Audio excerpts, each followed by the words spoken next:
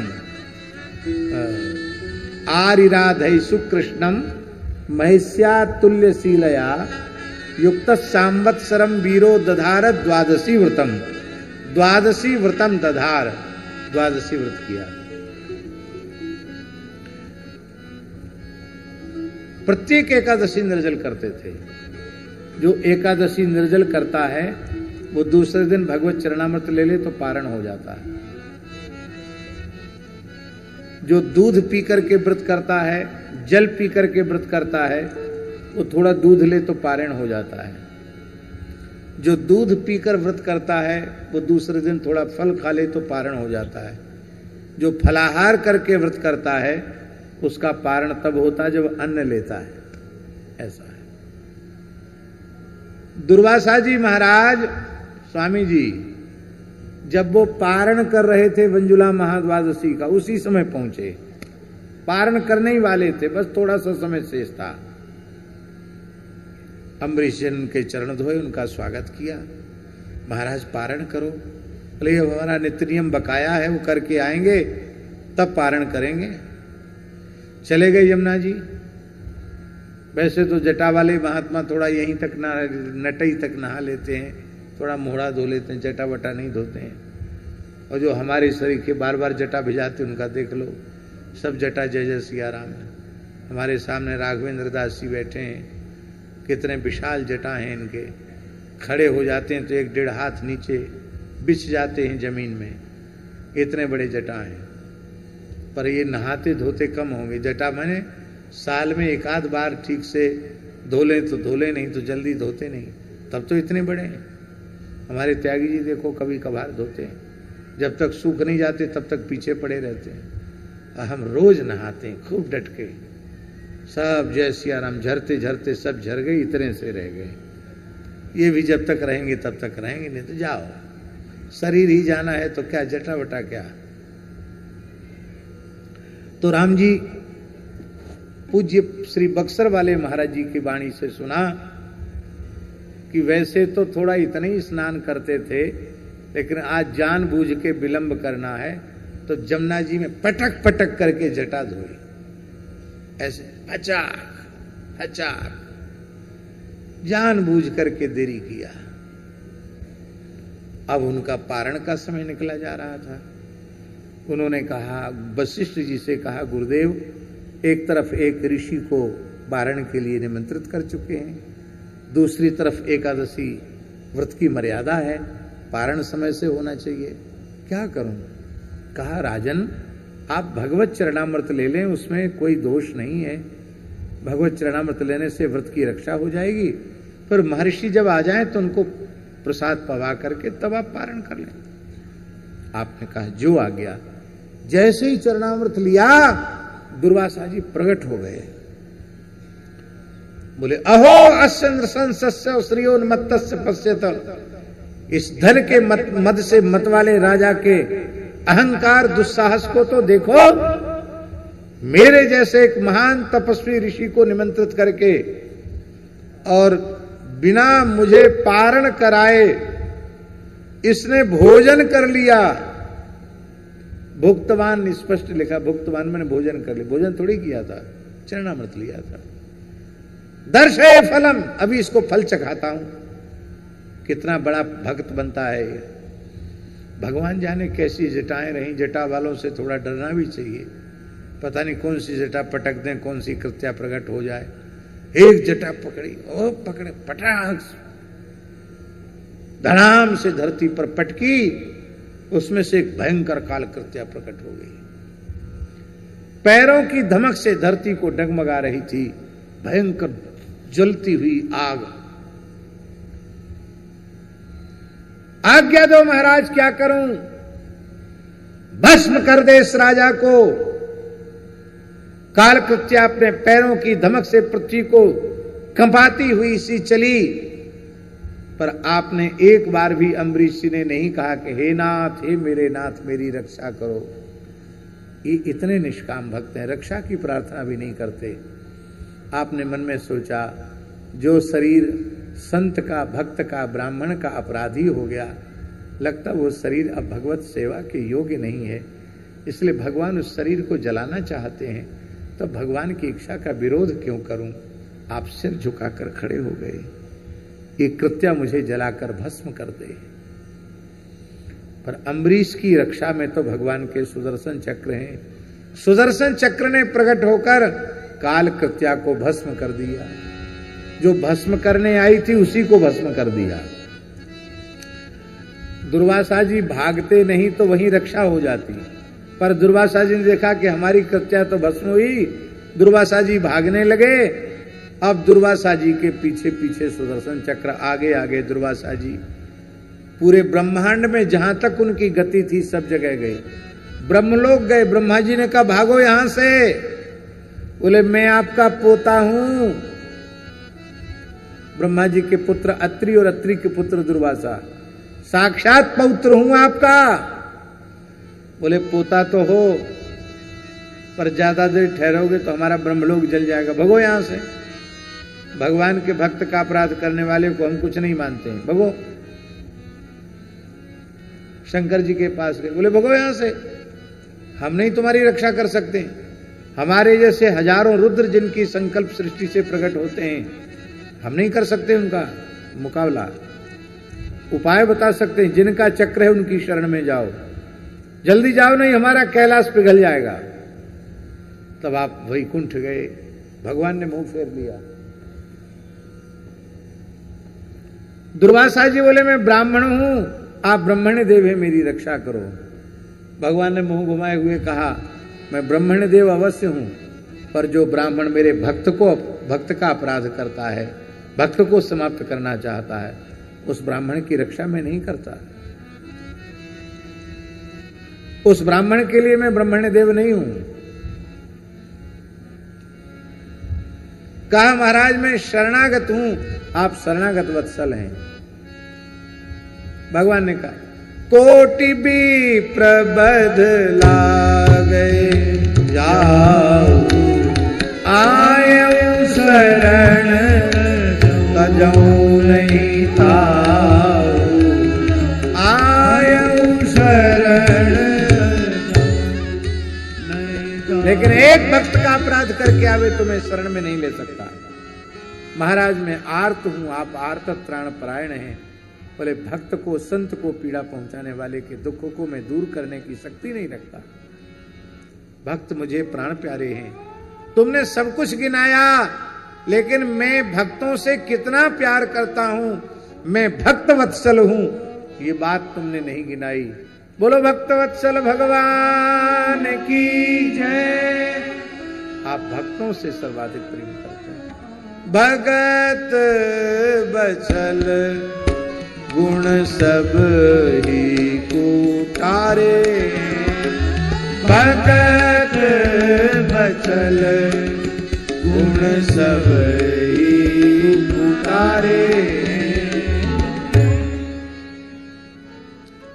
मैं जल जाऊंगा, उपाय तो बताइए। बोले उपाय यही है, मेरा अपराध होता तो मैं क्षमा कर देता, मेरे भक्त अम्बरीश का अपराध है, अम्बरीश की शरण में जाओ। क्या वे मुझे क्षमा कर देंगे?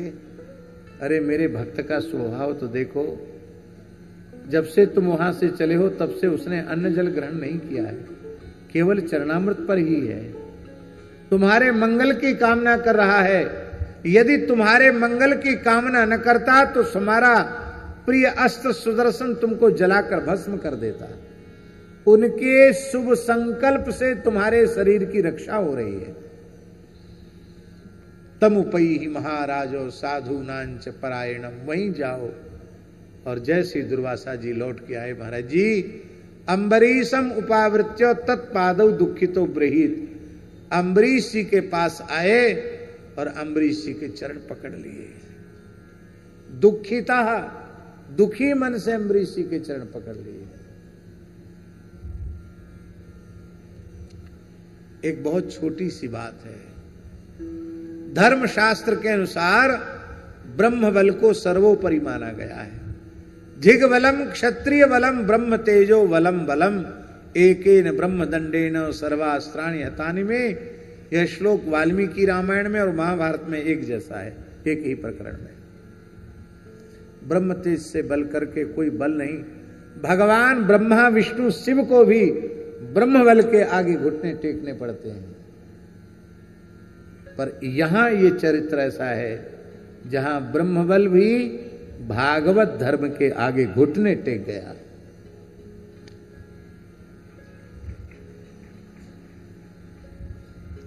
इधर देखो तो साक्षात ब्रह्मा जी के पौत्र, ऊर्ध्वरेता ब्रह्मचारी, महान योगी, महान तपस्वी, शिवावतार साक्षात श्री दुर्वासा जी महाराज हैं। महासती अनुसुईया के पुत्र हैं, विरक्त शिरोमणि हैं। और इधर देखें तो सूर्यवंशी राजा है, गृहस्थ है, क्षत्रिय है। विशेषता क्या है? वो भगवान का परम भक्त है। तो आज तपस्या और ब्रह्म तेज भी भक्ति के आगे नतमस्तक हो गया। इसलिए भक्ति के बल से बड़ा कोई बल इस ब्रह्मांड में कोई दूसरा नहीं है। सर्वोपरि भक्ति का बल है। अम्बरीश को बड़ी खुशी भई होगी कि इन्होंने मेरे पैर पकड़ लिए, मैं जीत गया और ये हार गए। नहीं, लिखा है तस्य सोद्यमनम वीक्ष्य पादस्पर्श विलज्जिता। उनके उस उद्यम को देखकर पैर छुड़ाए, पीछे हटे, भूमि पर लौटकर साष्टांग प्रणाम किया। महाराज आप क्या कर रहे हो? मैं क्षत्रिय हूं, गृहस्थ हूं, राजा हूं। आप ब्राह्मण होकर, ऋषि होकर मेरा पैर पकड़ रहे हैं। कहा इस सुदर्शन से मेरी रक्षा कीजिए। तब आपने कहा सुदर्शन महाज्वालिन, हे सुदर्शन, सुदर्शन नमस्तुभ्यं, सुदर्शन नमस्तुभ्यं सहस्राराच्युत प्रिय सर्वास्त्रघातन विप्राय स्वस्ति भूयास्पते।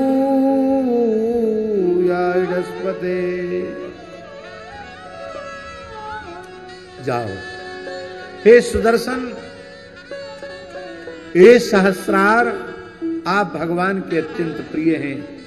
आप संपूर्ण अस्त्र शस्त्रों को नष्ट करने वाले हैं। आप कृपा करके इस ब्राह्मण का कल्याण करें, इसके दुख का हरण करें। फिर भी सुदर्शन शांत नहीं हो रहे थे। तब आपने कहा यदिनो भगवान प्रीता एकः सर्वगुणाश्रयः सर्वभूतात्म भावेनो द्विजो भवति विज्वरः। यदि भगवान मेरे ऊपर प्रसन्न है, मेरे सर्वात्म में उन भगवान का सभी प्राणियों में समान रूप से दर्शन करता हूं, तो ब्राह्मण दुख रहित हो जाए। जैसे ही कहा महाराज जी, उसी समय सुदर्शन चक्र शांत हो गए, अंतर्धान हो गए। दुर्वासा जी ने कहा अहो अनंत दासानाम महत्वम दृष्ट मध्य में कृतागसोप यदराजन मंगलानि समीह से। आज भगवान अनंत के भक्तों की अनंत महिमा मुझे पता चल गई। मेरे जैसे अपराधी के अपराधों को भुला करके आप मेरे मंगल की कामना कर रहे हैं।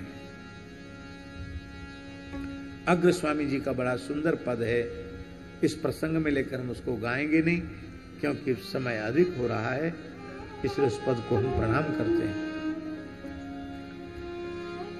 दुर्वासा जी आशीर्वाद दे करके गए। 1 वर्ष तक अम्बरीश जी केवल चरणामृत पर रहे। 1 वर्ष के बाद आपने कुछ ग्रहण किया। श्री सुखदेव जी कहते हैं जो अम्बरीश जी के चरित्र का श्रवण करता है वो भगवान का भक्त हो जाता है। भक्तो भगवतो भवेत् यदि आप भगवान के भक्त बनना चाहते हैं तो अम्बरीश जी के चरित्र को बारंबार सुने। अभी तो हमने बहुत अधिक समय इसी चरित्र में लिया। श्री अयोध्या जी में अम्बरीश जी का चरित्र 9 दिन में कहा था। कितने दिन में? 9 दिन में कहा था। उस समय कैसेट नहीं बनती थी। एक समय पूज्य बक्सर वाले महाराज जी राम कथा कह रहे थे, एक समय दास भक्तमाल की कथा, एक ही मंच से श्री मणिराम छावनी में। उस समय ये तो बहुत छोटे, कितनी उम्र थी? हाँ, 12-13 साल की थी इनकी उम्र। हाँ? तो इस प्रकार से 9 दिन तक केवल अम्बरीश जी का चरित्र हुआ था। जिन संतों ने सुना उन्होंने कहा ऐसा चरित्र पहले कभी नहीं सुना गया। कितना आनंद आया। एक तो अयोध्या की भूमि, सैकड़ों संत माला झोली लेकर जब सामने बैठते हैं तो कथा का रस ही अपने आप में दिव्य हो जाता है। भागवत के प्रकरण तो सब ऐसे ही हैं। अब अन्य सभी प्रकरणों को हम नमस्कार करते हैं। इसी सूर्यवंश में महाराज सगर हुए, जिनके 60,000 पुत्रों ने समुद्र खोजा। इसी वंश में महाराज भगीरथ हुए, जो गंगा जी को लेके आए। बोलो गंगा सागर महातीर्थ की। खट्वांग के पुत्र दीर्घबाहु हुए, दीर्घबाहु के पुत्र अज हुए, अज के पुत्र दशरथ हुए। दशरथ जी के यहाँ भगवान ने 4 रूपों में अवतार लिया। श्री राम लक्ष्मण भरत शत्रुघ्ना इति संज्ञया। श्री राम लक्ष्मण भरत शत्रुघ्न 4 रूपों में प्रकट हुए। कब हुए भगवान प्रकट? 24वीं चतुर्युगी के त्रेता में प्रकट हुए। यदि गणना करें हम तो कितने वर्ष पहले भगवान प्रकट हुए? 1,85,58,000 और कुछ 100 वर्ष। इतने वर्ष पूर्व भगवान श्री राम अयोध्या में प्रकट हुए। फिर से सुन लो, 1,85,58,100 से अधिक। इसके कई प्रमाण हैं। चैत्र शुक्ला रामनवमी को श्री राम जी, चैत्र शुक्ला दशमी को भरत जी और चैत्र शुक्ला एकादशी को लक्ष्मण जी और शत्रुघ्न जी प्रकट हुए। और कार्तिक कृष्ण चतुर्दशी को भौमवार को स्वाति नक्षत्र में मेष लग्न में अंजनी के गर्भ से साक्षात शिव जी ही हनुमान जी के रूप में प्रकट हुए। भय प्रगट कृपाला गाइए। हितकारी हर्षित महतारी मुनि मनहारी अद्भुत रूप निहार। लोचन अभिरामा तन घन श्यामा आयुध भुज चार। भूषण बनमाला नयन विशाला सिंधु खरा। कर दुई कर जो